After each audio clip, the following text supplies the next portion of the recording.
ತಕ್ಷಣವೇ ತನ್ನ ತಂದೆಗೆ ಕುಷ್ಠರೋಗವನ್ನು ಕೊಟ್ಟ ಆ ಅದವನನ್ನು ಹೋಳ್ತಿರುವ. ಅದು ಅಲ್ಲದೆ ಅವನ ಸಾರಥಿಯ ಕೈ ಕಾಲುಗಳು ಎಳವನಾಗಲು ಕಾರಣವೇನು? ಅದು ಅಲ್ಲದೆ ಅವನ ರಥಕ್ಕೆ ಕಟ್ಟಿದ ಕುದುರೆಗಳು ಹಿಂಗಿ ಹೋಗಲು, ಅವಳು ಮಾಡಿದವಾದ ಕಣ್ಣುಗಳು ಹಿಂಗಿ ಹೋಗಲು ಅವಳು ಮಾಡಿದ ದ್ರೋಹವಾದರವೇನು? ಖಂಡಿತರೆ ಅವನ ಪುತ್ರನಲ್ಲ, ಅವನೊಬ್ಬ ಚಾಂಡಾಲ ದೈವ. ಎಂತಹ ಸನೆಯನ್ನು ನನ್ನ ರಾಜ್ಯಸಭೆಯಲ್ಲಿ ಹೋಗುತ್ತಿರುವಿರಿ. ಸಾಕು, ನಿಲ್ಲಿಸಿ ನಿಮ್ಮ ಮಾತುಗಳನ್ನು.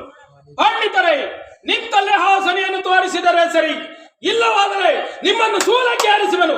ಎಚ್ಚರ! ಪರಮಾತ್ಮ, ಈಗ ನೀನು ಬಂದು ನಮ್ಮನ್ನು ಕಾಪಾಡದಿದ್ದರೆ ನಮ್ಮ ಪ್ರಾಣವು ಉಳಿಯೋದಿಲ್ಲ ದೇವ.